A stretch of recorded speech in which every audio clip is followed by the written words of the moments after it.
Hello students, आज हम discuss करेंगे defence mechanism in plants. This is plant response towards pathogenic interaction. किसी pathogen के इंटरैक्शन से या इन्फेक्शन से प्लांट में होने वाले परिवर्तन या उसके विरुद्ध प्लांट किस तरह के रिस्पॉन्स दिखाता है, किस तरह का मैकेनिज्म उसमें डेवलप होता है जिससे वो अपने आप की सुरक्षा करता है। इसको आज इस लेक्चर में हम डिस्कस करेंगे। डिफेंस की आवश्यकता क्यों पड़ी प्लांट को? डिफेंस मतलब अपनी सुरक्षा करना, अपना बचाव करना। इसकी आवश्यकता क्यों पड़ी उसको थोड़ा सा हम देखते हैं। पहली आवश्यकता है किसी वातावरण में अपने आप को एडजस्ट करने के लिए।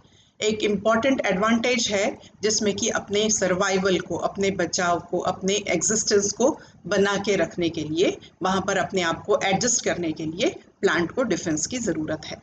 फिर दूसरी आवश्यकता है नीड रेजिस्टेंस टू एक्सप्लॉयटेशन, क्योंकि पौधा एक बायोलॉजिकल सिस्टम का हिस्सा है, किसी वातावरण के इकोसिस्टम का एक पार्ट है, तो उसको अपनी एक्सप्लॉयटेशन से भी अपने आप को बचाना है, अपने आप को सुरक्षित करना है वहाँ पर, क्योंकि बायोलॉजिकल सिस्टम में उसके साथ बहुत सारे उसके एनिमीज, दुश्मन होंगे।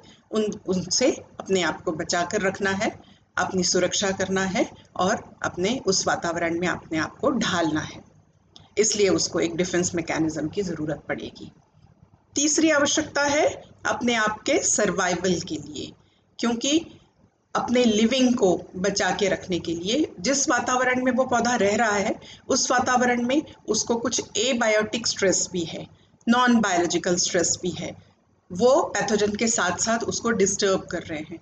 उन सिस्टम्स को भी बचाने के लिए, अपने आप को सुरक्षित करने के लिए, अपने सर्वाइवल के लिए पौधे को एक डिफेंस मैकेनिज्म की आवश्यकता है। ओवरऑल हम कह सकते हैं कि किसी डैमेजिंग एक्ट के अगेंस्ट पौधे ने जो एक सिस्टम तैयार करके रखा है उस सिस्टम को हम कहेंगे डिफेंस। थोड़ा सा हम देख लें होस्ट पैथोजन रिलेशनशिप कैसी है। यहाँ पर होस्ट से हमारा संबंध है पौधा, और पैथोजन हो सकते हैं फंगस, बैक्टीरिया, वायरसेस, निमेटोड्स और ऐसे सारे सूक्ष्म जीव जो पौधों में नुकसान पहुंचाते हैं, पौधों में रोग उत्पन्न करते हैं, डिजीज कॉज करते हैं। तो ये जो रिलेशनशिप है, इन रिलेशनशिप को हम 3 हेड्स में पढ़ सकते हैं। पहली रिलेशनशिप है बायोट्रॉफिक रिलेशनशिप, या उनको हम कहते हैं बायोट्रॉफ्स। इसमें पैथोजेंस जो है वो होस्ट में इन्फेक्शन करते हैं पर होस्ट को जीवित रखते हैं और जीवित होस्ट से अपना भोजन ग्रहण करते हैं, उन पर आश्रित रहते हैं। ऐसे पैथोजेंस कहलाएंगे बायोट्रॉफिक पैथोजेंस, या उनको हम कहेंगे बायोट्रॉफ्स। इसके एग्जाम्पल है पाउडरी मिल्ड्यू फंगस, ब्लूमेरिया ग्रामिनिस और बैक्टीरियल राइस पैथोजन जो है जेंथोमोनास ओरिजी। दूसरे तरह का रिलेशनशिप है नेक्ट्रोट्रॉफिक रिलेशनशिप, या उनको हम कहेंगे नेक्ट्रोट्रॉफ्स। ऐसे पैथोजन जो टॉक्सिन प्रोड्यूस करते हैं या टिश्यू डिग्रेडिंग एंजाइम्स बनाते हैं जिससे कि प्लांट का डिफेंस जो है वो टूट जाए और वो आसानी से प्लांट में डिजीज कॉज कर सके और उस पौधे से अपना भोजन ग्रहण कर सके। इस पूरे क्रिया में ज़्यादातर प्लांट का डैमेज होता है, नुकसान होता है, और बहुत सीवियर केसेस में प्लांट की डेथ भी हो जाती है। इसके एग्जाम्पल्स है grey mould fungus, Botrytis cinerea और bacterial soft rot pathogen Erwinia carotovora. तीसरे तरह के जो है हेमी बायोट्रॉफ्स कहलाते हैं, या ये रिलेशनशिप है हेमी बायोट्रॉफिक रिलेशनशिप। इसमें पैथोजन बायोट्रॉफिक अर्ली स्टेज में रहेगा जिसमें कि लिविंग होस्ट से अपना भोजन लेगा, और बाद में नेक्ट्रोट्रॉफिक हो जाएगा जिसमें कि पैथोजन अपने होस्ट के डेड टिश्यूज से भी न्यूट्रिशन फैच कर सकेगा। इसका एग्जाम्पल है एक फंगस मैग्नोपोर्था ग्रेसिया जो एक राइस ब्लास्ट डिसीज का कॉजेटिव एजेंट है। तो इस तरह के 3 होस्ट पैथोजन रिलेशनशिप है। उस आधार पर, उस रिलेशनशिप के आधार पर होस्ट किस तरह से अपने डिफेंस मैकेनिज्म को, अपने सुरक्षा तंत्र को तैयार करता है उसको हम आगे देखते हैं। इस होस्ट पैथोजन रिलेशनशिप का आउटकम क्या है? उस आउटकम में हम दो चीजें देख सकते हैं। कंपैटिबल रिस्पॉन्स, यदि होस्ट और पैथोजन के बीच कंपैटिबल रिस्पॉन्स है तो उसका परिणाम डिजीज के रूप में आएगा। पैथोजन जो है सक्सेसफुली होस्ट में अपने आप को पेनिट्रेट करेगा, अपने आप को स्प्रेड करेगा और रोग के लक्षणों के रूप में ये रिलेशनशिप हमको दिखाई देगी। दूसरा, इनकम्पैटिबल रिस्पॉन्स, जिसमें कि बहुत कम या बिल्कुल भी डिजीज कंडीशन डेवलप नहीं होगी। ये वही चीज है जिसको कि हम कह रहे हैं होस्ट का डिफेंस। होस्ट अपने डिफेंस मैकेनिज्म के थ्रू बहुत कम या डिजीज को टोटली इरेडिकेट कर सकता है, टोटली उसको वहां से हटा सकता है। ये जो रिस्पॉन्सेस हैं ये इंडिविजुअल पौधे या इंडिविजुअल पौधों की जातियों के अपने खुद के रेजिस्टेंस पर डिपेंड करता है और उसमें बहुत रेंज ऑफ रिस्पॉन्सेस भी पाए जा सकते हैं। ये रेंज ऑफ रिस्पॉन्सेस भी हम तीन तरह से देख सकते हैं। Total immunity, complete lack of any disease system, पौधा किसी भी तरह के रोग के लिए पूरी तरह से इम्यून होगा।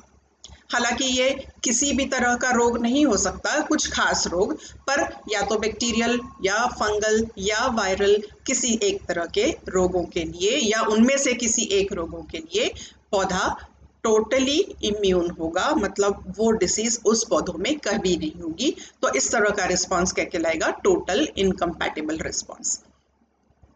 फिर दूसरी कंडीशन हो सकती है कि पौधा हाईली रेजिस्टेंट हो। बहुत कम केसेस में, सीवियर इन्फेक्शन के केस में डिजीज सिम्टम्स डेवलप होंगे। या तीसरी कंडीशन, पौधा हाईली ससेप्टिबल हो, जिसमें कि सिग्निफिकेंट डिजीज सिम्टम्स, बहुत आसानी से डिजीज हो जाती हो और बहुत आसानी से डिजीज के लक्षण दिखाई देते हो, जिसको हम कह सकते हैं कंप्लीट कंपैटिबल रिस्पॉन्स, जिसमें कि होस्ट और पैथोजन के रिलेशनशिप के बीच कंप्लीट कंपैटिबिलिटी है और पैथोजन जो है बहुत आसानी से होस्ट में रोग बनाने में, रोग उत्पन्न करने में सक्षम होता है। थोड़ा सा हम ब्रशअप कर लें। हमको प्लांट रेजिस्टेंस के बारे में थोड़ी जानकारी है, पर इस रेफरेंस में जो आज हम डिफेंस मैकेनिज्म पढ़ रहे हैं उस रेफरेंस में हम थोड़ा सा उस जानकारी को ब्रशअप कर लेंगे। प्लांट रेजिस्टेंस को हम चार हिस्सों में बांट सकते हैं। चार तरह के प्लांट रेजिस्टेंस हो सकते हैं, जिसमें कि पहला है बेसल रेजिस्टेंस, या इसको हम कहेंगे इनेट इम्यूनिटी। इम्यूनिटी हमने देखा पिछली स्लाइड में। इनेट इम्यूनिटी जो प्लांट को अपने आप अपने पेरेंटल प्रॉपर्टी से मिलती है, जिसमें कि एक सर्वेलियंस मैकेनिज्म है, एक निगरानी पौधे के पास पाई जाती है, निगरानी तंत्र, जिससे कि पौधा पोटेंशियली डेंजरस पैथोजन्स को, जो हानिकारक पैथोजन है, उसको पहचानता है और उसको पहचानने के बाद एक कुछ रैपिड रिस्पॉन्स इस तरह से देता है कि पैथोजन उसमें रोग उत्पन्न न कर सके या सीरियस डैमेज न कर सके। इसके एग्जाम्पल्स हैं plant cell recognise microbial associated molecular pattern, जैसे कि कोई स्पेसिफिक प्रोटीन का बनना है, लिपोपॉलीसेकेराइड्स का बनना है, सेल वॉल कंपोनेंट्स जो हैं, जो कॉमनली माइक्रोब्स में पाए जाते हैं, उन कंपोनेंट्स को पौधा पहचानता है और उस पहचान के आधार पर अंडर द सर्वेलियंस मैकेनिज्म पौधा अपने आप को उस पैथोजन से सुरक्षित रखता है, जो कि उसकी बेसल रेजिस्टेंस या इनेट इम्यूनिटी कहलाती है। दूसरे तरह का रेजिस्टेंस रिस्पॉन्स पौधा दिखाता है, जिसको हम कहते हैं hyper sensitive response. Hyper sensitive response जिसमें कि प्लांट डेलिबरेटली अपनी सेल्स को किल करता है, इसको हम कहेंगे सुइसाइडल रिस्पॉन्स।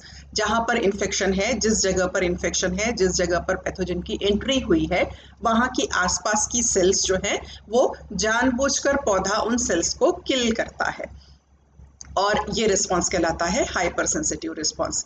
इसमें इसका एग्जाम्पल है plant cell recognise the presence of specific disease causing effector molecules. Generally ये जो इफेक्टर मॉलिक्यूल्स हैं ये पैथोजन द्वारा सिक्रीट किए जाते हैं, फंगस द्वारा, बैक्टीरिया द्वारा, वायरस द्वारा या निमेटोड्स द्वारा। ये जो इफेक्टर मॉलिक्यूल्स हैं इनको पौधा पहचानता है, जो कि पैथोजन ने प्रोड्यूस किए हैं, और उसके अगेंस्ट, पैथोजन के एंट्री के अगेंस्ट जो होस्ट जो है वो सुसाइडल रिस्पॉन्स शो करता है, जिसको हम कह रहे हैं हाइपर सेंसिटिव रिस्पॉन्स। तीसरा रिस्पॉन्स है सिस्टमिक एक्वायर रेजिस्टेंस, जिसको SAR के नाम से जानते हैं, जिसमें कि पौधा इनिशियली हाईली रेजिस्टेंट होता है ब्रॉड रेंज ऑफ पैथोजेंस, एक काफ़ी बड़े रेंज के पैथोजेनिक फैमिली से या पैथोजेनिक जीनस से वो पहले से ही रेजिस्टेंट होता है या वो रेजिस्टेंस एक्वायर करता है कि एक फिक्स टाइम पीरियड के लिए, एक लंबे समय के लिए वो रेजिस्टेंट एक्वायर करता है। इस एक्वायरेंस के लिए उसमें कुछ एक्टिवेटर्स, कुछ मेटाबोलाइट सिक्रीट होते हैं जो पैथोजन की एंट्री को रिड्यूस करते हैं या पैथोजन के फर्दर स्प्रेड को रिड्यूस करते हैं। ये जो प्लांट एक्टिवेटर्स है, इनका बनना भी पौधों में नेचुरल प्रक्रिया है जो उसको उसके सिस्टमिक एक्वायर्ड रेजिस्टेंट के दौरान मिलती है। ये जो प्रक्रिया है इसको अभी आधुनिक वैज्ञानिकों ने काफ़ी ज़्यादा महत्व दिया है और वो कुछ पैथोजन इंड्यूस्ड एक्टिवेटर्स जो है उनको जानबूझ के पौधों से सिंथेसाइज करते हैं। और ये देखा गया कि ये जो प्लांट एक्टिवेटर्स हैं ये ह्यूमंस के लिए और अदर वाइल्ड लाइफ के लिए काफ़ी कम टॉक्सिक होते हैं, तो उनको प्रोटेक्टिव मेजर्स में, बायोलॉजिकल कंट्रोल मेजर्स में उनको आजकल यूज किया जा रहा है। उन्हीं एग्जांपल्स को मैंने यहाँ लिखा है। These substances are much less toxic to human and wild life and their protective effect can last much longer. बहुत सारी फसलों में इस तरह की आजकल ट्रीटमेंट चल रही है कि प्लांट एक्टिवेटर्स को डाइल्यूट करके उनका स्प्रे, उनका छिड़काव कर दिया जाता है खड़ी फसल के ऊपर, जिससे कि दूसरे पैथोजन से उनमें सुरक्षा निर्माण होती है। और सबसे एडवांस्ड है आरएनए साइलेंसिंग, जिसमें कि प्लांट अपने आप को कुछ रिफाइंड जेनेटिक सिस्टम के थ्रू, प्लांट के खुद के जेनेटिक रिस्पॉन्स के थ्रू वो फॉरेन मॉलिक्यूल्स जो उसके अंदर एंटर करते हैं in the form of bacteria या फंगस या वायरस, उनके फॉरेन मॉलिक्यूल्स को, उनके डीएनए या आरएनए को वो पहचानता है और उनको पहचानने के बाद उनको यूजलेस फ्रेगमेंट्स के रूप में डाइजेस्ट करता है। इसके लिए भी कुछ मेटाबोलाइट्स प्लांट सिक्रीट करते हैं, पहले वो रिकॉग्नाइज करते हैं। और बहुत बड़े पैमाने पे देखा गया कि वायरल इन्फेक्शन के अगेंस्ट इस तरह की प्रक्रिया होती है जिसको हम कह रहे हैं आरएनए साइलेंसिंग, जिसमें कि आरएनए, वायरल आरएनए जो है वो पौधा पहचानता है और उस आरएनए को फिर यूजलेस फ्रेगमेंट्स के रूप में डाइजेस्ट करता है। कुछ एग्जाम्पल्स ये भी देखे गए हैं कि पौधों में बायोटिक स्ट्रेस जो वायरल, बैक्टीरियल या फंगल डिसीजेस के कारण उत्पन्न होता है, उन बायोटिक स्ट्रेस को कम करने के लिए या उसके विरुद्ध भी कुछ रेजिस्टेंस डेवलप होता है।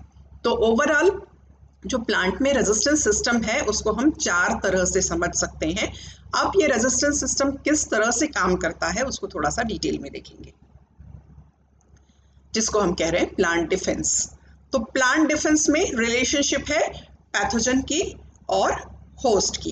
पैथोजन हमने देखा फंगस, बैक्टीरिया, वायरस या निमोटोड्स, कुछ भी हो सकते हैं जो कैपेबल है डिजीज कॉजिंग के लिए, उन्हीं को हम पैथोजन कह रहे हैं। और होस्ट पौधा, चाहे एनुअल, बायनियल, पेरिनियल, किसी भी तरह का हर्ब, श्रब या ट्री, किसी भी तरह का हो सकता है जो कि इन पैथोजन की एंट्री को सक्सेसफुल करता है, इसलिए उसको होस्ट कहा। या ये पैथोजन इनके ऊपर सरवाइव करते हैं, इसलिए उसको हमने होस्ट कहा। पैथोजन अपनी 3 स्टेप्स में अपना डिजीज डेवलपमेंट करेगा। पहले होती है उसकी प्री पेनिट्रेशन एक्टिविटी और पेनिट्रेशन एक्टिविटी, जिसको कि हमने अलग से डिटेल में पढ़ा हुआ है।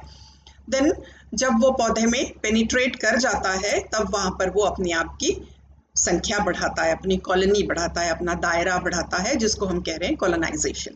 और इस कॉलोनाइजेशन सक्सेसफुल होने के बाद लक्षण डेवलप होते हैं जिसको हम कहते हैं डिजीज सिम्टम्स, या उन लक्षणों के आधार पर हम रोग की पहचान करते हैं, हमें पता चलता है कि पौधा रोगग्रस्त हो चुका है। तो पैथोजन जो है वो इन 3 स्टेप्स में अपना काम पूरा करेगा।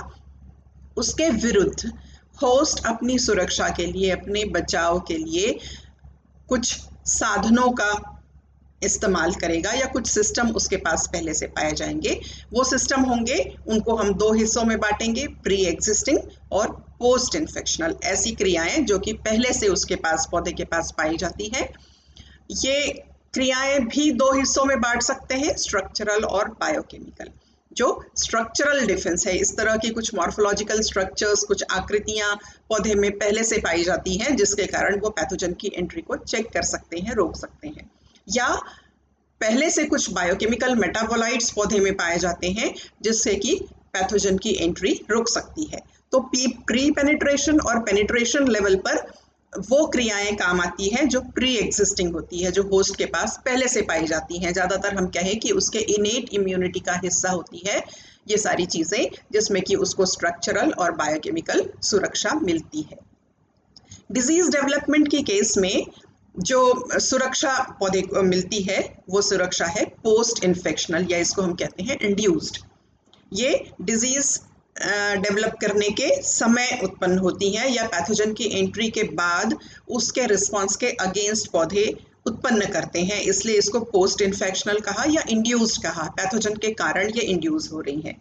इनको भी हम दो हिस्सों में बांट सकते हैं, स्ट्रक्चरल डिफेंस और बायोकेमिकल डिफेंस। स्ट्रक्चर पैथोजन के होस्ट के अंदर प्रवेश करने के बाद कुछ स्ट्रक्चरल चेंजेस डेवलप होती हैं, जिससे कि पौधों में सुरक्षा होती है, रोग का फर्दर स्प्रेड नहीं होता।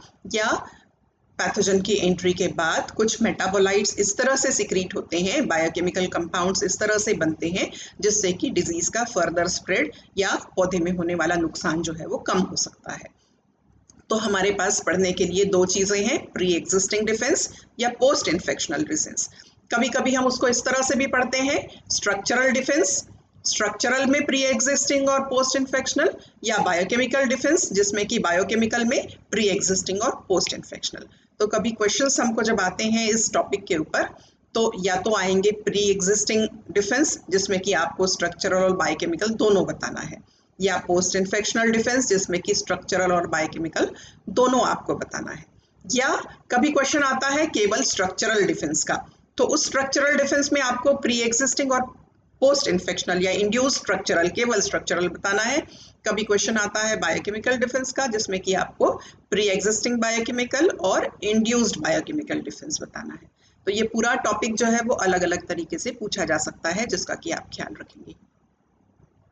चलिए अब डिटेल में लेते हैं। सबसे पहला हमने देखा था स्ट्रक्चरल डिफेंस। स्ट्रक्चरल डिफेंस जिसमें कि दो हिस्सों में हमने बांटा, प्री एग्जिस्टिंग और इंड्यूस्ड या पोस्ट इन्फेक्शनल डिफेंस। जो प्री एग्जिस्टिंग है, पहले से पौधों में ये संरचनाएं पाई जाती है, जिसमें की है cuticular wax, thickness of cuticle, structure of epidermal cell wall और स्ट्रक्चर ऑफ नेचुरल ओपनिंग्स। ये सारी चीजें पौधों में पहले से पाई जाने वाली आकृतियां हैं, जो उसको सुरक्षा प्रदान करती है, रोग के प्रति सुरक्षित रखती है। जो इंड्यूस्ड डिफेंस है, ये पैथोजन की एंट्री के बाद इंड्यूस्ड होता है, तो इसको हम कहेंगे पोस्ट इन्फेक्शनल स्ट्रक्चर्स।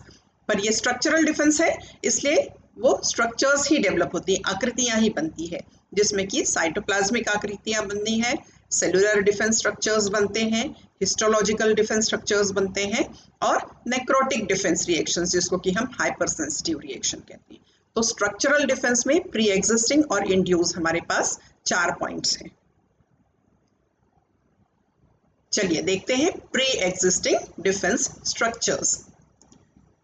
पहला है क्यूटीन और वैक्स। क्यूटीन एक फैटी एसिड कंपाउंड है और वैक्स जो है वो लॉन्ग चेन एलिफेटिक कंपाउंड्स हैं, जो कि अपर एपिडर्मिस के ऊपर, पौधों में एपिडर्मल लेयर के ऊपर क्यूटिकुलर सरफेस को बनाते हैं। ये जो मटेरियल है ये फैटी एसिड और एलिफेटिक कंपाउंड से मिलकर बना है, इसलिए ये कैसा है, हाइड्रोफोबिक है, पानी को वो रिपेल करता है, जिससे कि आउटर सरफेस पर मॉइस्चर नहीं टिक पाता, पानी की बूंदें नहीं जमा हो पाती, और वहाँ पर पैथोजन के जो स्पोर हैं, कोनिडिया है, वो जर्मिनेट करने के लिए उनको सफिशिएंट मॉइस्चर नहीं मिलता और वहाँ पर वो जर्मिनेट नहीं करते या मल्टीप्लाई नहीं करते। फैटी एसिड होने के कारण वो उस सरफेस पर, आउटर सरफेस पर, एपिडर्मिस के ऊपर एक नेगेटिव रिस्पॉन्स तैयार करते हैं। नेगेटिव रिस्पॉन्स, नेगेटिव चार्ज वहाँ पर पाया जाता है, जिससे कि बहुत सारे पैथोजन जो है वहाँ से हट जाते हैं, वहाँ से रिड्यूस हो जाते हैं और वो फर्दर इन्फेक्शन कॉज नहीं कर सकते हैं। ये एक कॉमन डिफेंस स्ट्रक्चर है जो पौधों में पाया जाता है और बहुत सारे फंगस और बैक्टीरिया के अगेंस्ट इस तरह का इन्फेक्शन होता है, जहाँ पर वातावरण में बहुत बड़े पैमाने पे फंगस और बैक्टीरियल प्रोपेग्यूल्स जो हैं वो रिलीज होते हैं और एयर के थ्रू यहाँ से वहाँ ट्रांसफर होते हैं, तो उनके नंबर के अकॉर्डिंगली डिजीज इंसिडेंस का रेट बहुत कम होता है, और वो जो डिजीज इंसिडेंस रिड्यूस हुआ है इसी क्यूटीन और वैक्स के आउटर सरफेस के प्रोटेक्शन के कारण। दूसरा स्ट्रक्चर है थिकनेस ऑफ क्यूटिकल। क्यूटिकल जो है वो अलग अलग मोटाई की होती है। हाइड्रोफिटिक प्लांट्स में लगभग क्यूटिकल पाई ही नहीं जाती, और हायर प्लांट्स जो पेरिनियल प्लांट्स हैं उनमें थिक क्यूटिकल पाया जाता है। तो जो क्यूटिकल है वो एक अड़चन, एक ऑब्स्ट्रकल का काम करती है, जिससे कि पैथोजन जो है उसको तोड़ नहीं पाता, उसको वहां से एंट्री करने के लिए रास्ता नहीं मिलता। और कभी कभी ये सेकेंडरी इन्फेक्शन से भी पौधे को बचाता है। एक किसी जगह पर एक लोकस पर इन्फेक्शन हुआ है और वहां पर पैथोजन सरवाइव कर रहा है, मल्टीप्लाई कर रहा है, रिप्रोड्यूस कर रहा है, पर उस जगह पर वो सेकेंडरी इन्फेक्शन कॉज नहीं करेगा। इसके एग्जाम्पल्स है मेलमस्पोरा लीनी, जो लिंसिड रस्ट है, उस रस्ट का सेकेंडरी इन्फेक्शन बहुत कम हुआ है, जो कि मोस्टली थिक क्यूटिकल के कारण है।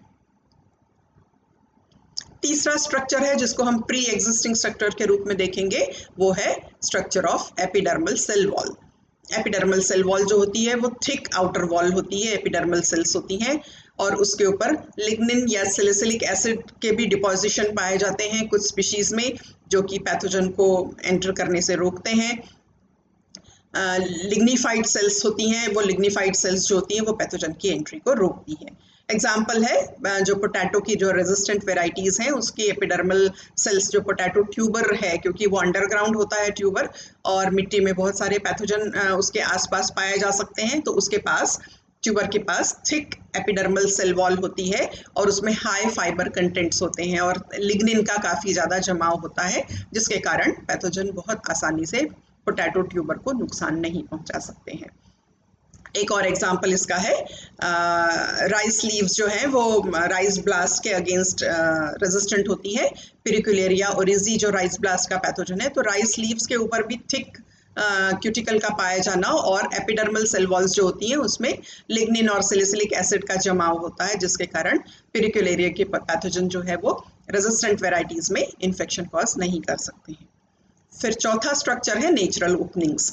ये नेचुरल ओपनिंग्स स्टोमेटा, लेंटिकल्स, नेक्टरीज के फॉर्म में पौधों में पाए जाते हैं। ये अलग अलग शेप, साइज और इनकी पोजीशन और इनका नंबर भी अलग अलग पौधों में अलग अलग होता है और इनके ओपनिंग और क्लोजिंग का टाइम भी अलग अलग होता है, जिसके कारण पौधा अपने डिजीज इंसिडेंस से अपने आप को बचाता है और ये डिफेंसिव रोल जो है वो प्ले करती हैं। लेंटिकल्स जो होती हैं बहुत कम होती हैं पौधों में, जिससे कि पैथोजन वहां से एंटर नहीं कर पाते हैं। नेक्टरीज में high concentration, osmotic concentration nectar का पाया जाता है, तो ऑस्मोटिक कंसंट्रेशन ज़्यादा होने के कारण पैथोजन के प्रोपोक्यूल्स जो है वहाँ पर जर्मिनेट नहीं कर पाते हैं। इसका एग्जाम्पल है resistant varieties of citrus. Citrus canker जो ज़ैंथोमोनास सिट्री के द्वारा होता है, उस ज़ैंथोमोनास सिट्री का जो एंट्रेंस है ये इन नेचुरल ओपनिंग्स के कारण रिस्ट्रिक्ट हो सकता है और सिट्रस कैंकर से पौधे को बचाव मिलता है। तो जो नींबू की रेजिस्टेंट वेराइटीज हैं उनमें स्टोमेटा, लेंटिकल और नेक्टरीज जो हैं उसको डिफेंस मैकेनिज्म जैसा हेल्प करती हैं।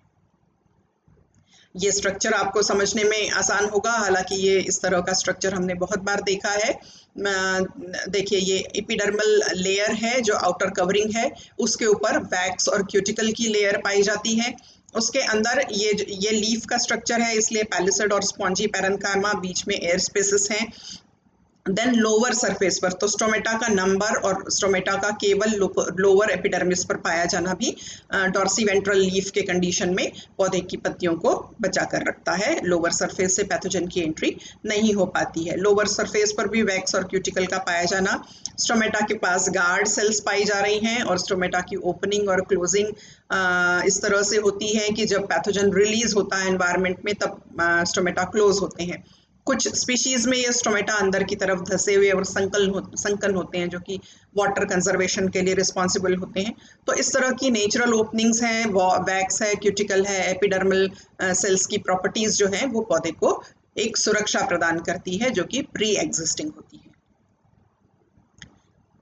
फिर defence structures develop after the attack of pathogen, या इसको हम कहेंगे पोस्ट इन्फेक्शनल स्ट्रक्चर्स या इंड्यूस स्ट्रक्चर्स, जो पौधों में उत्पन्न होते हैं आफ्टर पैथोजन अटैक। इसमें पहला है defence reaction in cytoplasm. Cytoplasm जो सेल का साइटोप्लाज्म है, पैथोजन की एंट्री करने के बाद तुरंत वो हाइफी के चारों तरफ एक कवर बना देता है। होस्ट का न्यूक्लियस चौड़ा हो जाता है, साइज में बड़ा हो जाता है, और साइटोप्लाज्म जो है वो उस जगह पर जाकर जमा हो जाता है जहां पर हाइफी ने इन्वेड किया है। स्ट्रक्चर से आप देखिए, यहाँ पर एक होस्ट पैथोजन का होस्टोरिया लाइक स्ट्रक्चर है या एप्रीसोरिया लाइक स्ट्रक्चर है, जिससे कि पैथोजन का प्रोपोक्यूल जो है होस्ट के अंदर एंटर करने की कोशिश कर रहा है। उसके रिस्पॉन्स में होस्ट का जो साइटोप्लाज्म है वो साइटोप्लाज्म उसके चारों तरफ कवरिंग कर रहा है, और इस कवरिंग से पैथोजन की फर्दर एंट्री जो है वो कुछ हद तक चेक हो जाएगी। दूसरा स्ट्रक्चर है cell wall defence structure. Cell wall defence structure, जिसमें कि हम 3 तरह के सेल वॉल डिफेंस स्ट्रक्चर्स देख सकते हैं। Cell wall thickening in response to pathogen by producing cellulose material, जहां जहां पर पैथोजन एंटर कर रहा है वहां सेल्यूलोज मटेरियल जो है वो ज़्यादा जमा हो जाते हैं, जिससे कि सेल वॉल जो है वहां की थिक हो जाती है, या पैथोजन जो है एंटर नहीं कर पाता। The outer layers of the cell wall parenchyma in contact with invading bacterial cell producing amorphous fibrillary material। Mostly bacteria की केस में जो पौधा है एमॉर्फस फाइब्रिलर मटेरियल सिक्रीट करता है, और वहां पर वो मटेरियल जो है जाकर जमा हो जाता है, जिससे कि बैक्टीरिया एंटर नहीं कर पाते हैं। उसके अलावा सेल वॉल के अंदर इनर लेयर्स में कैलोस पैपिली जो है वो डिपॉजिट हो जाती है, और वो कैलोस पैपिलीज जो है वो सेल वॉल के थ्रू पैथोजन की एंट्री को रोकती हैं। इस चित्र में आप देखिए, फ्यूजेरियम ऑक्सीस्पोरम जो इन्फेक्शन है उसको इन्फेक्शन रोकने के लिए सेल वॉल का डिफेंस स्ट्रक्चर और साइटोप्लाज्म का डिफेंस स्ट्रक्चर जो है वो डेवलप हो रहा है। तीसरा डिफेंस स्ट्रक्चर है जो इंड्यूस्ड है, that is tissue defence structure. Tissues ने जो डिफेंस स्ट्रक्चर डेवलप किया है, इसमें हुआ गम डिपोजिशन। जहां पर इंजरी हुई है, यहाँ जहां पैथोजन की एंट्री हो सकती है, उन जगहों पर पौधों में गम का डिपोजिशन, गोंद का सिक्रीशन होता है, जैसे कि वहां की एरिया जो है वो सील होती है। इसका एग्जाम्पल है राइस की रेजिस्टेंट वेराइटीज जो हेलमिंथोस्पोरियम इन्फेक्शन को रोकती हैं, और बहुत सारी ट्री स्पीशीज में भी हम देखते हैं कि वहां पर इंजुरस एरिया में गम का डिपोजिशन होता है। दूसरा रिस्पॉन्स जो कि टिश्यू के द्वारा उत्पन्न होता है, development of abscission layer. Abscission layers एक तरह की डैमेजिंग लेयर्स हैं जो इन्फेक्शन वाली जगह पर पौधों में डेवलप होती हैं, और बहुत सारे फंगल इन्फेक्शन के अगेंस्ट इस तरह की एब्सिशन लेयर्स डेवलप होती हैं, जिसमें कि 2 या 3 लेयर्स जो होती हैं वो लिग्निफाइड हो जाती हैं टिश्यूज की, और पैथोजन की फर्दर स्प्रेड जो है उससे बचता है। इस चित्र में आप देखिए, यहाँ पर लिग्निफिकेशन हुआ है और लिग्निफाइड सेल डेवलप हो गई हैं। यहाँ की टिश्यूज जो है वो डैमेज्ड है, और फर्दर इस तरफ ये हेल्दी सेल से हेल्दी एरिया है जहाँ पर इन्फेक्शन नहीं होगा, तो ये बनी एब्सिशन लेयर। एब्सिशन लेयर बनने के कारण जगह जगह पर एम्प्टी जोन्स बन जाते हैं। ये एम्प्टी जोन्स हमको इस तरह से दिखाई देते हैं। बहुत बार हमने देखे होंगे कि पत्तियों में इस तरह के इरेगुलर होल्स बनते हैं। ये होल्स जनरली एब्सिशन लेयर्स के कारण बनते हैं, जो कि पैथोजन की फर्दर स्प्रेड को रोकते हैं। एग्जाम्पल इसका है ज़ैंथोमोनास प्रूनी। पीच लीफ में इस तरह का कॉमन देखा गया कि एब्सिशन लेयर्स बनते हैं, और ज़ैंथोमोनास की जो फर्दर स्प्रेड है उसको पौधा रोक लेता है, रेजिस्ट कर लेता है। तीसरे स्ट्रक्चर बनते हैं टिश्यू द्वारा बनाए गए, उनको हम कह रहे हैं टाइलोसिस। टाइलोसिस जो है वो जनरली वैस्कुलर टिश्यूज में बनने वाले आउटग्रोथ्स हैं। इस तरह की आउटग्रोथ जो कि जाइलम वेसल्स में बनते हैं, जो कि जाइलम पेरेन्काइमा से लगी हुई टिश्यूज जो हैं वो आउटग्रोथ्स उत्पन्न करते हैं। ये आउटग्रोथ्स धीरे धीरे बढ़ते हैं और बढ़कर इस पूरे वैस्कुलर सिस्टम को ब्लॉक कर देते हैं। जनरली इस तरह का जो रिस्पॉन्स है ये वेस्कुलर पैथोजन की केस में होता है। वेस्कुलर पैथोजन्स जिसमें कि विल्ट कॉजिंग पैथोजन्स हैं, उन विल्ट कॉजिंग पैथोजन्स के वेस्कुलर सिस्टम से फर्दर स्प्रेड को रोकने के लिए कुछ जाइलम वेसल्स में इस तरह के टाइलोसिस आउटग्रोथ का निर्माण होता है। और ये टाइलोसिस आउटग्रोथ क्या करेंगे, वेस्कुलर सिस्टम के थ्रू पैथोजन के प्रोपोग्यूल्स को और दूसरे पौधे के दूसरे हिस्सों में फैलने से रोकेंगे, उनको ब्लॉक करेंगे। और हालांकि उस जगह से पानी का बहाव भी रुकता है तो पार्शियल विल्टिंग होती है, पर पूरे पौधे में होने वाला नुकसान जो है वो बच सकता है। इसके कॉमन एग्जांपल जो है वैस्कुलर विल्ट डिसीजेस जो पैथोजन के कारण होती है, फंगल डिसीजेस जो पैथोजन के कारण होती है। अगला स्ट्रक्चर है फॉर्मेशन ऑफ कॉर्क लेयर। कुछ पैथोजन जो है, जो कि कुछ फंजाई और बैक्टीरिया भी है और इवन कुछ वायरसेस भी इस तरह के इन्फेक्शन के दौरान पौधे इस तरह के रिस्पॉन्सेस प्रोड्यूस करते हैं। पौधे आउटर सरफेस पर कॉर्क लेयर का निर्माण करते हैं। ये कॉर्क लेयर का निर्माण पैथोजन की एंट्री और पैथोजन के फर्दर स्प्रेड को रोकता है। ये लेयर्स जो होती हैं वो कुछ लेयर्स थिक होती हैं, जिसके कारण एक प्रोटेक्टिव एरिया बन जाता है पौधे के पास, और उस प्रोटेक्टिव एरिया के आगे पैथोजन का स्प्रेड जो है वो रुक जाता है। यहाँ पर ट्यूबर, पोटैटो ट्यूबर में बना हुआ कॉर्क लेयर है इस चित्र में, और यहाँ पर लीफ के ऊपर बना हुआ कॉर्क लेयर है, जिसके कारण पैथोजन की फर्दर एंट्री जो है वो हेल्दी टिश्यू में नहीं हो पा रही है। इसके एग्जाम्पल है पोटैटो ट्यूबर में राइजोक्टोनिया द्वारा होने वाला जो इन्फेक्शन है वो कुछ हद तक इस कारण, कॉर्क लेयर के कारण रुक जाता है, या पोटैटो ट्यूबर्स जो है उनसे सुरक्षित रहते हैं। नेक्रोसिस या hyper sensitive type of responses, जो कि इंड्यूस्ड रिस्पॉन्सेस हैं, जिसमें कि होस्ट सेल्स जो हैं वो सुसाइडल एक्टिविटी, खुद को नष्ट करती हैं, और उस एक्टिविटी से पौधे में फर्दर डिजीज का जो फैलाव है उसको रोकती है। इस स्थिति में क्या होता है कि जैसे ही पैथोजन का इन्फेक्शन हुआ है, पैथोजन पेनिट्रेट कर गया है, होस्ट का न्यूक्लियस जो है वो पैथोजन के टूवर्ड्स मूव करता है, और वहां पर जाकर वो डिसइंटीग्रेट होता है और ब्राउन कलर के ग्रैन्यूल्स में कन्वर्ट हो जाता है। उस कन्वर्शन के कारण सेल मेम्ब्रेन फूलती है और फाइनली सेल जो है वो बर्स्ट होके उसकी डेथ होने लगती है। जो होस्ट सेल है वो बर्स्ट होती है और उस पर्टिकुलर एरिया की सेल्स की डेथ होने लगती है। इस पूरे प्रक्रिया के कारण जो पैथोजन का न्यूक्लियस है वो भी डिसइंटीग्रेट होता है और एक होमोजीनियस मास बनाता है, जिससे कि साइटोप्लाज्म डेंस हो जाएगा, और उस डेंस साइटोप्लाज्मिक एनवायरनमेंट में पैथोजन जो है आगे फैलने से रुक जाता है। आगे फैलने से या आगे उसकी फर्दर एंट्री जो है वो चेक हो जाती है। इस पूरे रिस्पॉन्स के कारण उस जगह पर नेक्रोटिक या डेड सेल्स दिखाई देती हैं, जो ब्राउन या ब्लैक कलर की होती हैं, और ज़्यादा नेक्रोसिस होने वाली स्थिति में वहाँ लीशंस भी बन जाते हैं, छेद भी बन जाते हैं। इस चित्र में आप देखेंगे लीफ के ऊपर जगह जगह पर नेक्रोटिक स्पॉट्स बने हुए हैं। इस चित्र में आप देखेंगे कि किस तरह से रिस्पॉन्स हो रहा है। ये पैथोजन जो है वो एंट्री करने की कोशिश कर रहा है। उस एंट्री करने की कोशिश के कारण न्यूक्लियस जो है वो वहां पर जाकर पहुंच गया, और न्यूक्लियस, होस्ट का न्यूक्लियस वहां पर डिसइंटीग्रेट होना शुरू हो गया।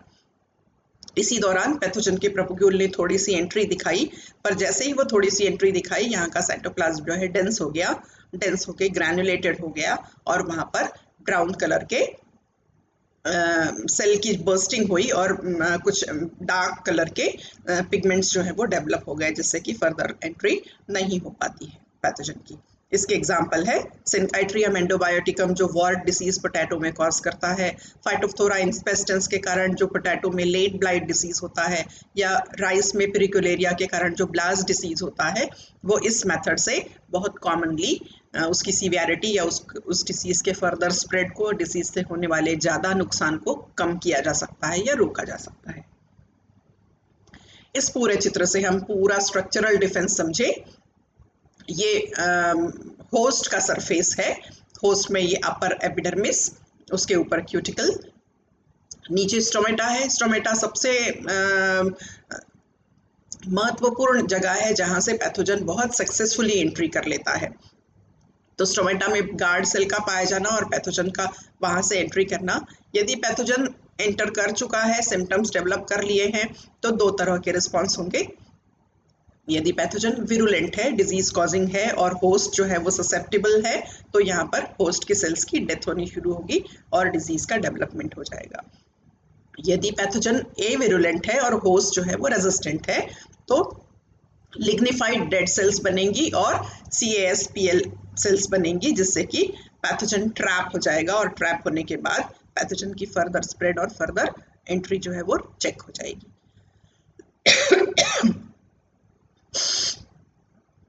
अब हम अपने लेक्चर के दूसरे हिस्से में आते हैं, वो है बायोकेमिकल डिफेंस। बायोकेमिकल डिफेंस को भी हम दो हिस्सों में पढ़ेंगे, प्री एग्जिस्टिंग बायोकेमिकल डिफेंस और induced biochemical defence. Pre existing में ऐसे बायोकेमिकल मेटाबोलाइट्स जो पौधों में पहले से पाई जाती हैं, इन्फेक्शन के पहले उनके पास वो गुण, वो कैरेक्टर्स पाए जाते हैं।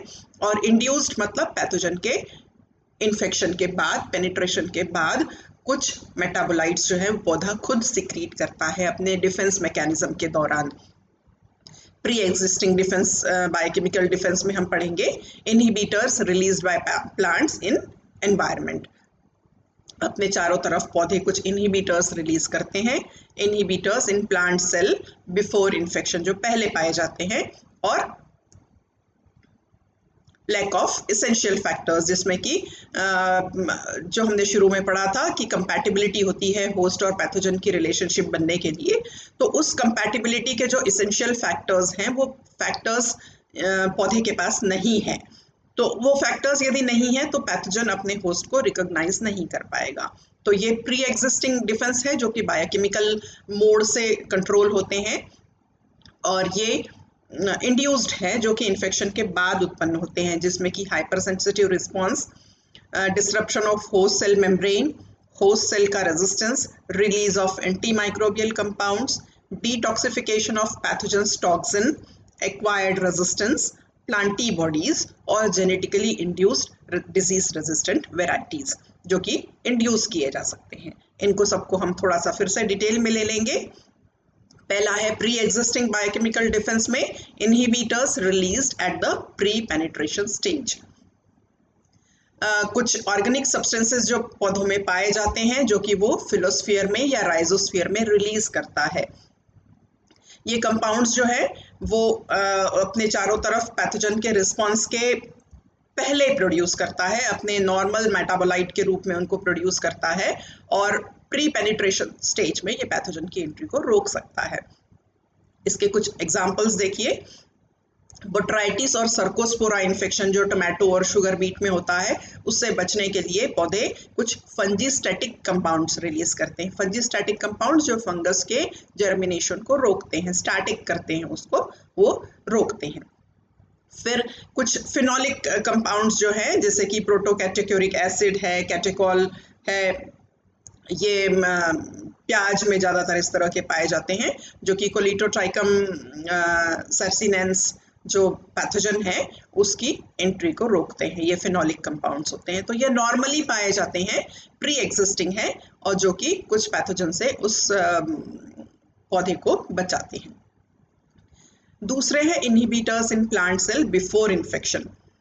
ये इनहिबिटर्स हैं phenolic compounds, tannin, fatty acid compounds जो कि सेल में पाए जाते हैं। इसके एग्जांपल्स देखें। ट्यूबर जो है, पोटैटो ट्यूबर्स जो है, वो पोटैटो स्कैब के against higher concentration of chlorogenic acid around the lenticels and tubers. Lenticel और पोटैटो ट्यूबर्स में क्लोरोजेनिक एसिड्स की बहुत आयत में मात्रा पाई जाती है, जिसके कारण वो वहाँ अपने आप को पैथोजेनिक इन्फेक्शन से बचाता है। फिर जैसे कि सेपोनिन है, टोमेटो में पाए जाते हैं, या एवेनेसिन जो है ओट में पाया जाता है, इनमें एंटी फंगल एक्टिविटी होती है। तो ये जो सेपोनिन लाइक कंपाउंड्स हैं, ये जो इनहिबिटर्स हैं, ये प्लांट के डिफेंस मैकेनिज्म का हिस्सा है, जो टोमेटो की नेचुरल मेटाबोलाइट है एक। इस नेचुरल मेटाबोलाइट के कारण टोमेटो जो है वो बहुत सारे पैथोजन से अपने आप को सुरक्षित रखता है। उसके अलावा ग्लूकोनोजेस, काइटिनेजेस कुछ एंजाइम्स हैं जो प्लांट में पाए जाते हैं। ये प्लांट में पाए जाने के कारण ये पैथोजन की सेल वॉल को ब्रेक कर सकते हैं। काइटिनेजेस जो है वो पैथोजन की सेल वॉल को ब्रेक कर लेते हैं, और उसके कारण पैथोजन की एंट्री जो है वो नहीं हो पाती। तीसरे है लैक ऑफ इसेंशियल फैक्टर्स। जैसे मैंने पहले बताया कि इसेंशियल फैक्टर्स कंपैटिबिलिटी के लिए आवश्यक है, जिसमें कि होस्ट और पैथोजन दोनों एक दूसरे को पहचानते हैं। ये सारे जो कंपाउंड्स हैं वो ओलिगोसैकेराइड्स, पॉलीसैकेराइड्स, प्रोटीन या ग्लाइकोप्रोटीन्स होते हैं। ये इसेंशियल फैक्टर्स, और इनका होना या नहीं होना डिजीज के होने या नहीं होने को साबित करता है। इसके कुछ एग्जाम्पल्स हैं, जैसे कि लिंसिड की कुछ वेराइटीज़ हैं जिसमें कि एक कॉमन एंटीजन पाया जाता है जिसके कारण वो डिजीज रस्ट के लिए ससेप्टेबल होता है। वो कॉमन एंटीजन यदि नहीं पाया जाता तो मैलमस्पोरा का डिजीज रस्ट जो है, लिंसिड रस्ट जो होता है वो नहीं होता। फिर कॉटन में कॉमनली होने वाला जो ज़ेंथोमोनास कैम्पेस्ट्री द्वारा जो डिसीज़ है, कॉटन की जो लीफ स्पॉट डिसीज़ है, ये भी इसेंशियल फैक्टर्स के नहीं होने के कारण बहुत सारी रेजिस्टेंट वेराइटीज़ में ज़ेंथोमोनास कैम्पेस्ट्रिस जो मालवेस्ट्रम जो पैथोजन है उसके कारण लीफ स्पॉट डिसीज़ नहीं होता। तो जो ससेप्टेबल वेराइटीज़ हैं उनमें इसेंशियल फैक्टर पाया जाता है और जो रेजिस्टेंट वेराइटीज़ हैं उनमें इसेंशियल फैक्टर नहीं पाया जाएगा। और इसलिए कुछ वेराइटीज़ में, यहाँ पर लिंसिड में जो लिंसिड रस्ट है नहीं होगा, वैसे ही कॉटन की कुछ वेराइटीज़ में लीफ स्पॉट डिसीज नहीं दिखाई देगा।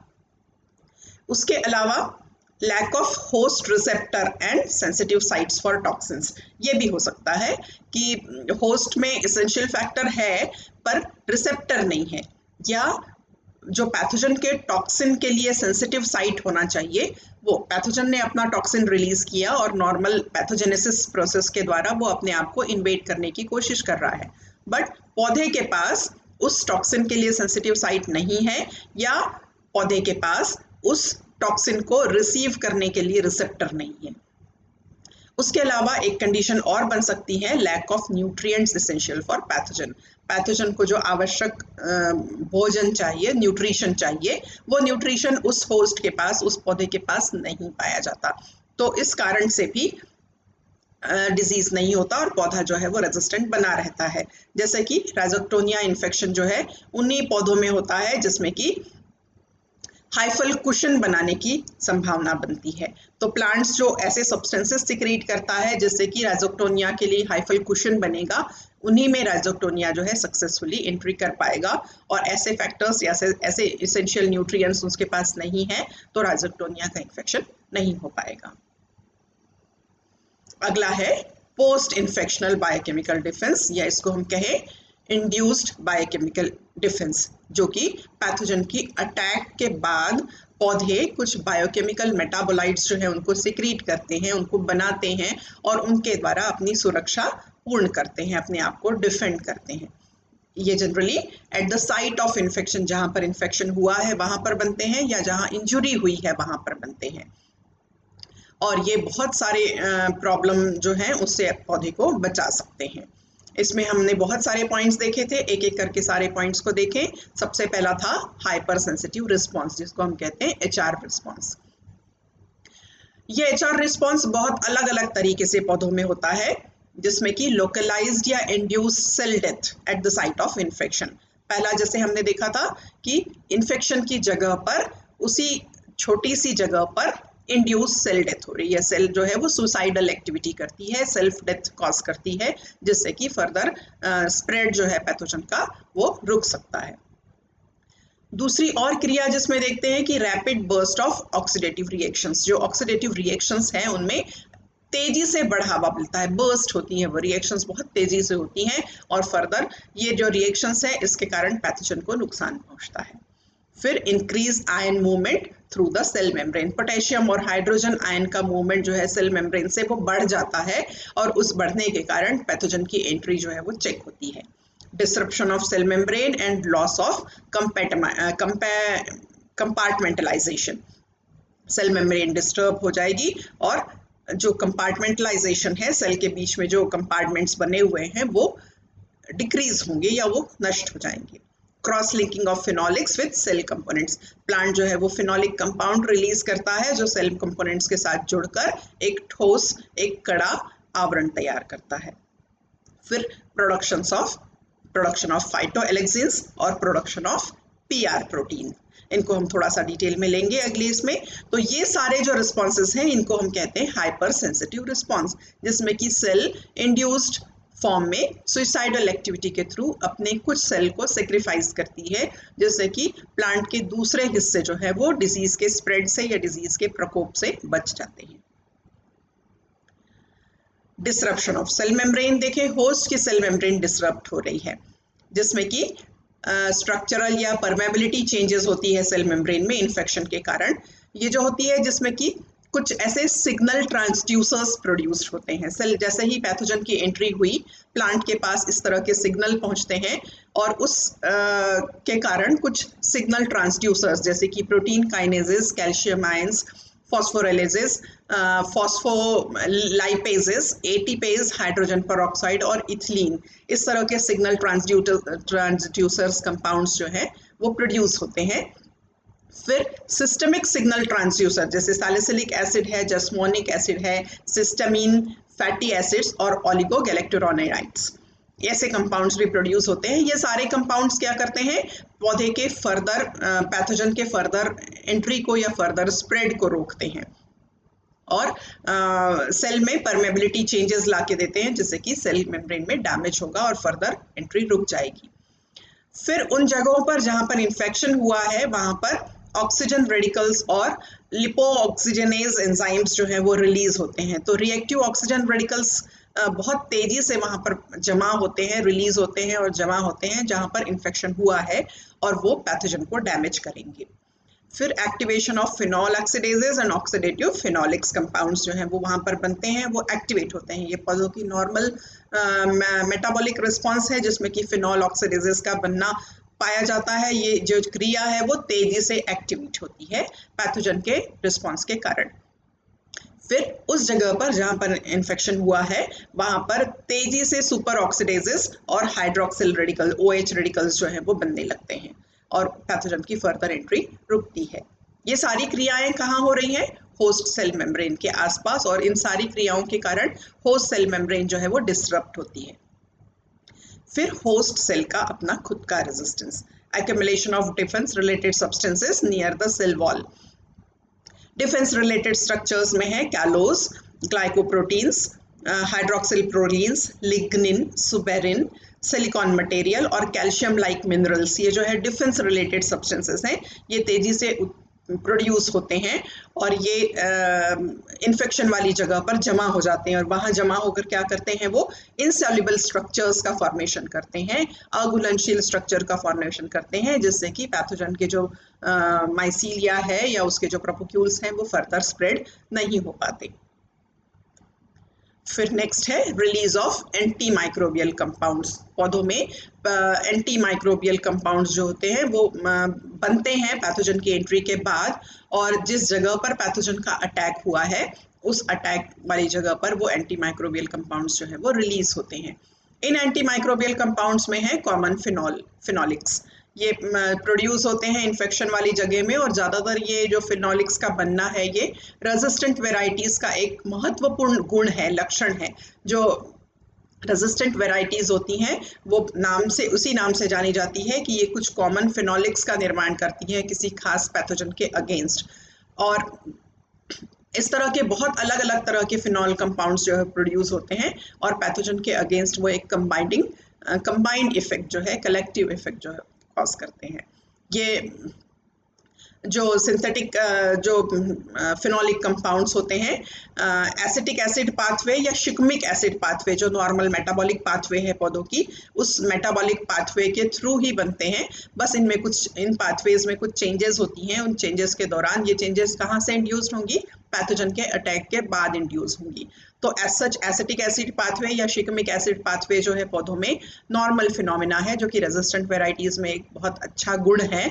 इस पाथवे में जब इंड्यूस्ड होगा, पैथोजन की एंट्री हो जाएगी, तो उस इंड्यूस्ड रिस्पॉन्स के विरुद्ध इस पाथवे से इन फिनोलिक कंपाउंड्स का रिलीज होना शुरू होता है। ये फिनोलिक कंपाउंड्स ज़्यादातर क्लोरोजेनिक एसिड, कैफेइक एसिड और फेरुलिक एसिड्स के रूप में जाने जाते हैं। नेक्स्ट जो है एंटी माइक्रोबियल कंपाउंड्स है फाइटोएलेक्सिन्स।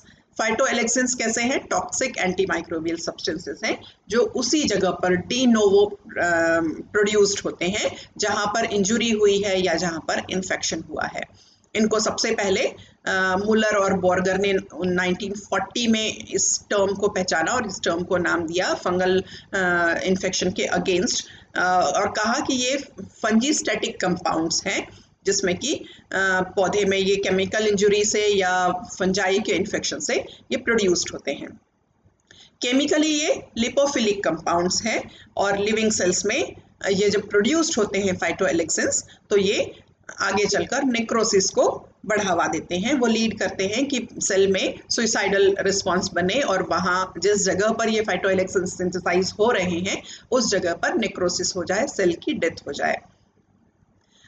इन फाइटोएलेक्सिन्स को सबसे पहले late blight of potato disease जो फाइटोप्थोरा इन्फेस्टेंस के कारण होती है, इनमें सबसे पहले इनको पहचाना गया था और देखा गया कि ये मेटाबोलाइट जो है वो होस्ट के इंटरैक्शन से प्रोड्यूस होते हैं, स्पेसिफिक रिसेप्टर पौधे में पाया जाता है और पैथोजन के इन्फेक्शन के बाद ये एक फाइटोएलेक्सिन इलिसिटर्स का निर्माण करते हैं और ये फाइटोजन एलेक्सिन इलिसिटर्स जो है इस तरह के फाइटोएलेक्सिन कंपाउंड्स रिलीज करते हैं जिससे कि पौधे को पैथोजन के अटैक या फर्दर स्प्रेड से बचाते हैं। यहाँ पर कुछ लिस्ट ऑफ फाइटोएलेक्सिन्स है और कुछ होस्ट और पैथोजन के एग्जांपल्स यहाँ दिए हुए हैं। थोड़ा सा हम फास्ट ले लें इसको। आइपोमेरेमोन जो कि आइपोमिया बटाटा है, इसके पैथोजन है सेरेटोसिस्टिस। फिर ऑर्सिनॉल है और किस होस्ट है, राइजोक्टोनिया राइपेंस के अगेंस्ट ये प्रोड्यूस होता है। पिसाटिन पाइसम सटाइवम मटर स्क्लेरोटियाना फ्रूटिकोला। देन फेसियोलिन फेसियोलस वल्गारिस प्लांट प्रोड्यूस करता है, ये भी स्क्लेरोटियाना फ्रूटिकोला। देन मेडिकार्पिन मेडिकागो सटाइवा प्लांट इसको प्रोड्यूस करते हैं हेलमिंथोस्पोरियम इन्फेक्शन के अगेंस्ट। रिशिटिन पोटैटो ट्यूबर्स प्रोड्यूस करते हैं फाइटोप्थोरा इन्फेस्टेंस के अगेंस्ट। आइकोमेरिन डॉकस कैरेटा जो है वो सिरेटोसिस्टिस इन्फेक्शन के अगेंस्ट। गॉसिपॉल गॉसिपियम कपास में ये होता है वर्टिसिलियम इन्फेक्शन के अगेंस्ट। साइसेरिन साइसर एराटनम चने में होता है एस्कोकाइटा इन्फेक्शन के अगेंस्ट। ग्लेसियोलिन जो सोयाबीन में, अल्फाल्फा में, क्लोवर में, ग्लोमेरेलिया डिसीज के अगेंस्ट पैथोजन के अगेंस्ट। कैप्सिडियोल जो पेपर में पाया जाता है परनोस्पोरा ट्राइफोलियरम के अगेंस्ट। और ट्राइफोलियरिन जो है ट्राइफोलियम प्लांट में हेलमिंथोस्पोरियम पैथोजन के अगेंस्ट। तो ये कुछ आइडेंटिफाइड फाइटोएलेक्सिन्स के एग्जांपल्स हैं जो अलग अलग पौधों में अलग अलग पैथोजन के कारण प्रोड्यूस्ड होते हैं, जिनको कि काफ़ी स्टडी किया गया और इनकी केमिकल स्ट्रक्चर और इनका नेचर और इनका रिस्पॉन्स जो है वो अलग से स्टडी किया गया है। नेक्स्ट है phenolics from non toxic glycosides. कुछ नॉन टॉक्सिक ग्लाइकोसाइड्स जो पहले से पौधों में पाए जाते हैं वो फिनोलिक कंपाउंड में कन्वर्ट हो जाते हैं ड्यू टू इन्फेक्शन। और ये फिनोलिक कंपाउंड जैसा कि हमने पुरानी स्लाइड में देखा कि ये फिनोलिक कंपाउंड्स जो है पैथोजन के लिए टॉक्सिक होते हैं और पैथोजन की स्प्रेड को रोकते हैं। फिर पॉलीफिनॉल ऑक्सीडेजेस, ये एंजाइम है जो कि फिनॉल को ऑक्सीडाइज करते हैं और उस फिनॉल को मोर टॉक्सिक क्विनेन्स में बदल देते हैं। पहले जो हुए ग्लाइकोसाइड्स थे, ये ग्लाइकोसाइड्स जो है वो फिनॉल में कन्वर्ट हुए। ये फिनॉल जो है पॉलीफिनॉल ऑक्सीडेजेस एंजाइम्स के थ्रू क्विनेन्स में कन्वर्ट हो जाते हैं जो कि ज़्यादा टॉक्सिक होता है।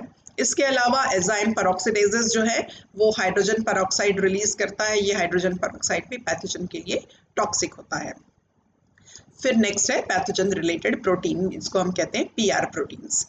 ये जो सेल में बहुत कम अमाउंट में ये प्रोटीन्स पाए जाते हैं, पर जैसे ही पैथोजन का एंट्री होता है, ये पैथोजन एंटर करता है, इन्फेक्शन शुरू होता है, ये पीआर प्रोटीन्स जो है वो तेजी से बढ़ने लगते हैं। ये पीआर प्रोटीन या तो बहुत ज़्यादा एसिडिक या एक्सट्रीमली बेसिक होते हैं, अल्कलाइन होते हैं और ये बहुत अच्छे सॉल्युबल कंपाउंड्स हैं, घुलनशील होते हैं और ये हाईली रिएक्टिव होते हैं, बहुत तेज़ी से ये काम करते हैं। इनको उनके कार्यों के आधार पर, इनके सीरोलॉजिकल रिलेशनशिप के आधार पर, क्योंकि ये प्रोटीन है तो इनमें अमीनो एसिड का एक खास सीक्वेंस होगा और इनका मॉलिक्यूलर वेट होगा। तो इस आधार पर ये जो पीआर प्रोटीन्स हैं इनको हम क्लासीफाई कर सकते हैं, इनके अलग अलग प्रकारों में इनको बांट सकते हैं। मोस्टली ये क्या करते हैं, ये जो पीआर प्रोटीन्स हैं स्पोर के रिलीज को रोक रहे हैं। एक पौधे से दूसरे पौधे में स्पोर का जो स्प्रेड है, सेकेंडरी इन्फेक्शन है, उसको रोक रहे हैं, या स्पोर के जर्मिनेशन को रोक रहे हैं, या होस्ट की सेल वॉल को सुरक्षा प्रदान कर रहे हैं, स्ट्रेंथ दे रहे हैं उसको। ये कुछ एग्जाम्पल है। यहाँ पर लगभग 14 तरह के पीआर प्रोटीन आइडेंटिफाई किए गए हैं, जिसको कि PR1, PR2 से लेकर PR14 तक नाम दिया गया है। कुछ जो एग्जाम्पल है वो टोबैको प्लांट में ही बनते हैं, और ये अलग अलग तरह की प्रॉपर्टी रखते हैं, अलग अलग तरह के इनके गुण हैं, इनका काम है। वैसे ही तरह के कुछ टोमेटो प्लांट में भी पीआर प्रोटीन आइडेंटिफाई किए गए हैं और कुछ बार्ली प्लांट में भी पीआर प्रोटीन किए गए हैं। जो टोमेटो में है ये प्रोटीनेजेस एक्टिविटी करते हैं, प्रोटीन को किल करते हैं, प्रोटीन को डिस्ट्रॉय करते हैं। जो बार्ली प्लांट में PR14 आइडेंटिफाई हुआ है ये लिपिड ट्रांसफर प्रोटीन है, जिसमें कि लिपिड कंडीशंस जो है वो चेंज होती हैं और वहाँ पर पैथोजन के एंट्री या फर्दर स्प्रेड जो है वो चेक हो सकते हैं। जो PR1 है टोबैको में पाया जाता है वो एंटी ऊमाइसिटीज और एंटी फंगल प्रॉपर्टी शो करता है, और टोबैको में फंगस का या ऊमाइसिटीज के मेंबर्स का इन्फेक्शन जो है वो चेक होता है। नेक्स्ट है डिटॉक्सिफिकेशन ऑफ पैथोजेंस टॉक्सिन्स। कुछ जो इंड्यूस्ड रिस्पॉन्सेज है जो होस्ट में प्रोड्यूस होते हैं वो क्या करते हैं, पैथोजन के टॉक्सिन को डिटॉक्सिफाई करते हैं। पैथोजन जो विषैले पदार्थ प्रोड्यूस करता है उस विषैले पदार्थ को डिटॉक्सिफाई करते हैं, न्यूट्रलाइज कर देते हैं और नॉन टॉक्सिक कंपाउंड्स में उसको चेंज कर देते हैं। ये कुछ रेजिस्टेंट वेराइटीज पौधों की डेवलप होती हैं, उनमें ऐसे मेटाबोलाइट्स बन रहे हैं जो पैथोजन के टॉक्सिन्स के साथ मिलकर उसको लेस टॉक्सिक कंपाउंड्स में चेंज करते हैं। जैसे कि एग्जांपल है डिटॉक्सिफिकेशन ऑफ HC टॉक्सिन और पेरिकुलेरिन जो पेरिकुलेरिया ओरिजा प्रोड्यूस करता है। तो जो राइस की रेजिस्टेंट वेराइटीज होती है या मेज की रेजिस्टेंट वेराइटीज होती है, तो मेज की रेजिस्टेंट वेराइटीज में ये जो पैथोजन का HC टॉक्सिन है, ये एक्सी टॉक्सिन जो है वो नॉन टॉक्सिक कंपाउंड में कन्वर्ट हो जाता है और मेज में इन्फेक्शन नहीं हो पाता। वैसे ही राइस की जो रेजिस्टेंट वेराइटीज है ये पेरिकुलेरिन जो कंपाउंड है पैथोजन का, उस कंपाउंड को लेस टॉक्सिक कंपाउंड में कन्वर्ट करती हैं और जिससे कि राइस में पेरिकुलेरिया के कारण होने वाला जो ब्लास्ट डिसीज है वो नहीं हो पाता। नेक्स्ट है एक्वायर्ड रेजिस्टेंस। पौधों में अपने आप इंड्यूस्ड फॉर्म में रेजिस्टेंस का एक्वायर होना। ये इस तरह का रेजिस्टेंस जो है वो पैथोजन के पेनिट्रेशन को ही रोकता है। ये रेजिस्टेंस लोकली एक्वायर हो सकता है जो कि शुरू में उत्पन्न होता है, या systematically acquire systemic acquire resistance जिसको कि SAR कहते हैं। तो पौधों में दो तरह के रेजिस्टेंस एक्वायर हो सकते हैं। इसका एग्जांपल है सैलिसिलिक एसिड, आर्किडोनिक एसिड, 2,6-डाइक्लोरो आइसोनिकोटिनिक एसिड। जो प्लांट्स जो रेजिस्टेंट वेराइटीज है प्लांट्स की, इनमें ये सारे कंपाउंड्स जो है बनते हैं और वो शुरुआत में LAR या बाद में सिस्टमिकली SAR के फॉर्म में प्लांट को रेजिस्टेंट प्रोवाइड करते हैं। नेक्स्ट है प्लांटी बॉडीज। ये एक नया कंसेप्ट है जिसमें कि प्लांट को इम्यूनिटी प्रदान की जाती है, वैक्सीन के जैसी इम्यूनिटी प्रदान की जाती है, और ये इम्यूनिटी होगी ट्रांसजेनिक्स के थ्रू। कुछ डिफरेंट वेराइटीज के नॉन प्लांट ओरिजिन के जीन्स को प्लांट में इंट्रोड्यूस किया जाता है और वो इंट्रोड्यूस करने के बाद एंटीबॉडी लाइक स्ट्रक्चर्स बनते हैं जो पौधों में, वो एंटीबॉडी लाइक स्ट्रक्चर्स कहलाते हैं प्लांटी बॉडीज। ये एक आधुनिक तकनीक से उत्पन्न किया गया रेजिस्टेंस है जिसमें कि ट्रांसजेनिक्स के थ्रू पौधों में इम्यूनाइजेशन किया जाता है या वैक्सीनाइजेशन किया जाता है और प्लांट जो है इस तरह के रिस्पॉन्स के थ्रू प्लांटी बॉडीज प्रोड्यूस करता है। इसके एग्जाम्पल्स थे कि वायरस के अगेंस्ट जो वायरल कोड प्रोटीन जो है उसकी सिंथेसिस के अगेंस्ट कुछ प्लांटी बॉडीज पौधों में तैयार की गई थी, कुछ एनिमल जीन उनमें इंट्रोड्यूस किए गए थे और उस दौरान प्लांट में जो प्लांटी बॉडीज तैयार की वो वायरस की एंट्री को रोकती है।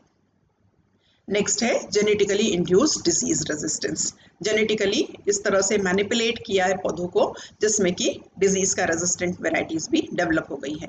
ये जो जेनेटिकली इंड्यूस्ड डिजीज रेजिस्टेंट है एक जीन से कंट्रोल होता है जिसको हम कहते हैं R gene, plant derived R gene, जो कि प्लांट में डिजीज रेजिस्टेंट इंड्यूस करने के लिए रिस्पॉन्सिबल है। इसका एग्जाम्पल है HM1 जीन जो कि मेज में, कॉर्न में, मक्के में 1992 में प्रोड्यूस किया गया जेनेटिक मैनिपुलेशन के थ्रू, और ये HC टॉक्सिन्स जो है उस HC टॉक्सिन्स को डिटॉक्सिफाई करने के लिए कैपेबल होता है, सक्षम होता है।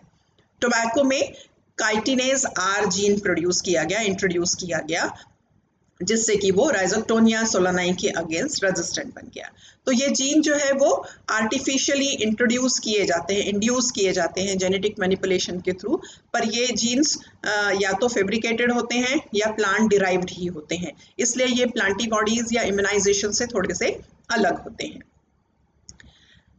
या पैथोजन डिराइव्ड जीन्स, इस तरह के जीन्स जो पैथोजन ने प्रोड्यूस किए हैं, उन पैथोजन डिराइव्ड जीन को होस्ट के अंदर इनकॉर्पोरेट किया जाता है और उस इनकॉर्पोरेशन के कारण पैथोजन की एंट्री या पैथोजन की जो कंपैटिबिलिटी है वो पौधों के प्रति बदल जाती है, अलग हो जाती है और पैथोजन जो है कुछ हद तक रेजिस्टेंट हो जाता है, डिजीज को वो डिफेंड कर सकता है।